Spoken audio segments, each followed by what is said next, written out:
This is Matt for Into Boxing. Delighted as always to be joined by Dan Rafael. Dan, I wish we were speaking in Las Vegas because it's always good for me being over there, but over Zoom we'll have to do. Before we go any further, how have you been? You good? I've been good. I wish we had a big fight to go to Las Vegas for as well, but that's life in the boxing schedule. That's never for sure. So We'll talk on Zoom. It's all good. Before we go any further, people, if you go into the description box when this video goes live on YouTube, you'll be able to subscribe to Dan's newsletter. So you'll be able to see all his latest updates and everything in boxing. If you know boxing, you know Dan Rafael. So stick your email in there, subscribe.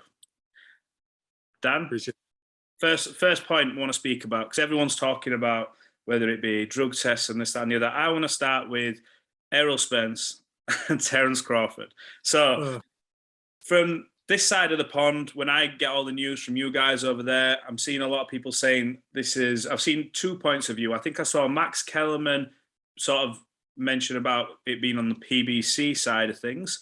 I've also seen somewhere reported that Terence had asked for a flat fee of 22 million. So from your point of view, what's the general consensus? Why are we not seeing this fight happen next?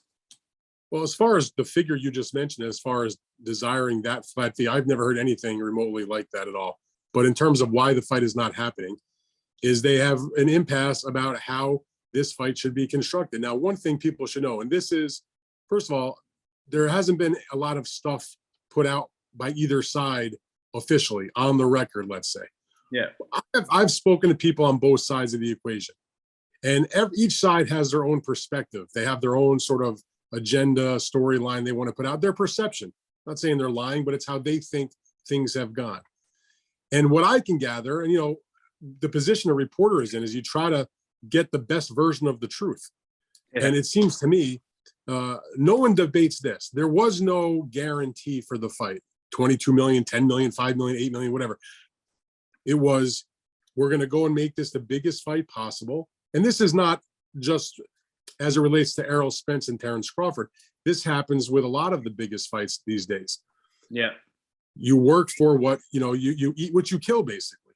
If you sell a bazillion pay-per-views, you reap huge rewards. If you don't reap huge rewards. And so Errol Spence and Terence Crawford, I think everybody knows there's a substantial amount of money to be made in that fight, both on pay-per-view, in terms of a big gate, in terms of whatever it might sell in terms of international television, sponsorship deals that people can bring to the table, T-shirts, every dollar that goes in, there's money to be made. The question is, how does that money get divvied up? So if there's no guarantee, you have to come up with what the split's going to be. And I think there was some disagreement over that, number one. Can't say for certain. But more importantly, it was dragging on. And Terence Crawford, for his own reasons, decided that it was too long to wait till February, which it really, if they had gotten it done earlier, it would have taken place in November, which is something I had reported a few weeks ago. Yeah. He didn't want to wait until February. So he's had a contract for this Errol Spence fight sitting with him, I am told, since October 6th. That, again, from the PBC side of things, reflected changes that he wanted to be made that were made in a way in which PBC thought that they were on the same page with Crawford.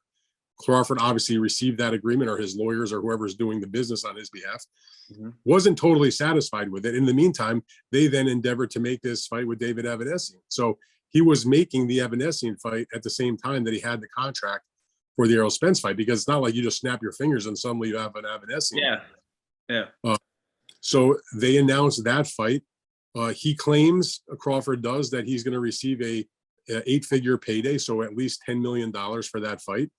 And while I can certainly understand, and I'm one of those people that's bitterly disappointed that Errol Spence and Terence Crawford have not signed on the dotted line for this big super fight, I don't think anybody can in good conscience say to themselves, Terence Crawford should turn down a guarantee of $10 million for a light night of work against David Avanesian. No knock on Avanesian. Terence Crawford's one of the best fighters in boxing. I don't think anybody would think that he's going to have any trouble with David Avanesian. So take the $10 million, get an easy win, shake off the rust of a year layoff, and then hopefully come back to the table to try and make the Errol Spence fight after that. Now, easier said than done, obviously, but that's the issue here. When you look at both of them, obviously in the 30s, and I know Errol's been one to make the point of can't stay at 147 forever. Is it going to get to a point where they both just go, fuck, I'm moving, like I cannot, because it must be getting tight for Errol, who's very, I would say he's one of these, he looks very thick at the weight, he looks huge at the weight. He must get to the point where he's like, I need to move and get to 154, I need to move through these weights to be comfortable. I mean, Errol Spence has been fighting as a welterweight since the Olympics. His entire professional career has been at the welterweight division. In terms of Terence Crawford, a little bit of a smaller man, started his career at a lightweight, came up and won a title at junior, undisputed at 140, and now fighting at a welterweight. So, as you say, he has moved through the weights at this point, and he's also, a little bit older than Errol Spence is. But Errol, it gets tough, especially when you're only fighting, once, twice a year. So you're not necessarily always in camp. It does become a chore and a strain to make that weight. I can't imagine that Errol Spence is not extremely frustrated by what's happening, because what happens now is he's not going to get a fight the rest of this year, most likely. I mean, it seems awfully late in the calendar to start planning a fight between now and the end of the year, especially on the level of an Errol Spence fight.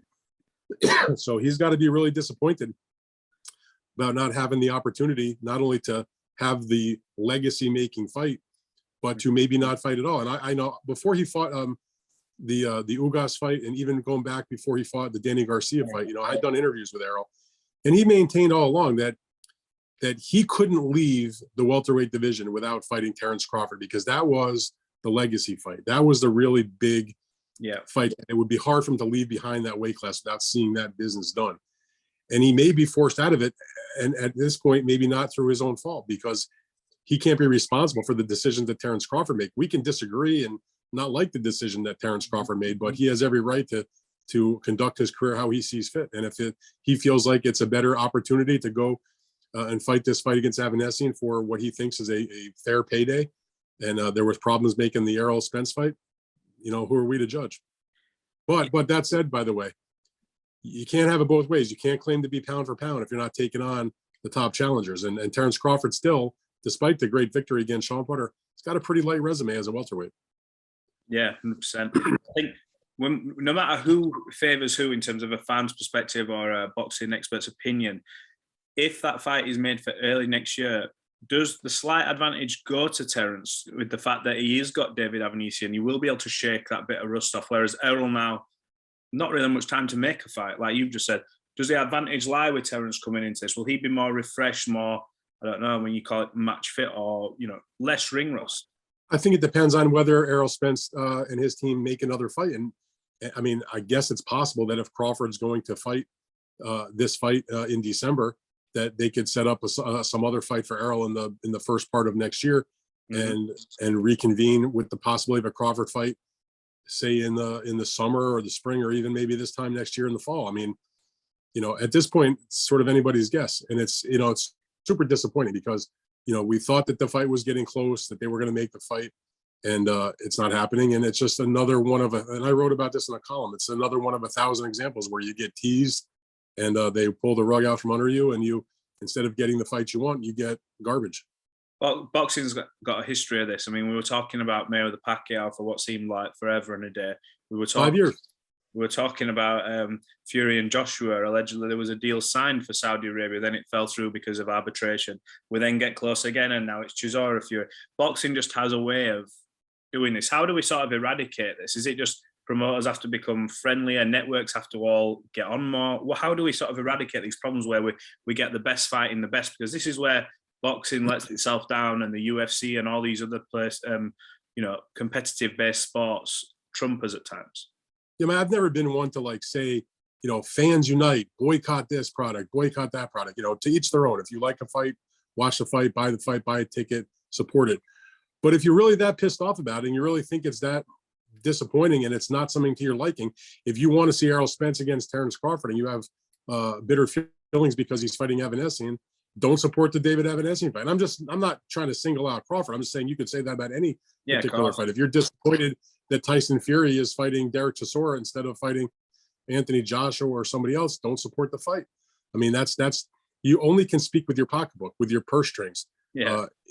But again, it's, if I don't support it or you don't support it, big deal, but it has to be the masses. So it's unlikely things will change, because look, and I'm not knocking those people. There are people that don't care who Tyson Fury fights. They love Tyson Fury. They want to go out for a big night out at the stadium, hang out with their friends, watch the show, whether it's Chisora or whoever else is standing across the ring from Tyson Fury, have a couple of beers and have a good time. So I can't knock that either. But that's the reason why it doesn't change. But I feel like boxing fans, we've been mistreated so severely compared to other sports fans. And, you know, I'm not a big UFC fan, but I respect what those athletes do. And at least in terms of their organization, and I don't know this because I don't follow it on a daily basis, but I have any number of MMA fans come onto my social media or other reporters who cover MMA that I've known for a long time. The one thing, you know, there's certainly problems in UFC that you can talk about, but one is not having the best guys fight the best guys. You know, it may take a little bit of time, but nobody's got to wait 3 years, 5 years, 2 years for the best guys to fight the best guys. It might be one cycle, might be 6 months, you know, to get the thing together, or a year maybe, but their best guys fight each other on a consistent basis. And while top guys in boxing do fight, it would be less than honest to say, oh, we never get the best against the best. I mean, just in recent times, we've had a number of undisputed world championship fights, far more than we've had in recent times. Yeah. But there's also too many times where we don't see the best against the best.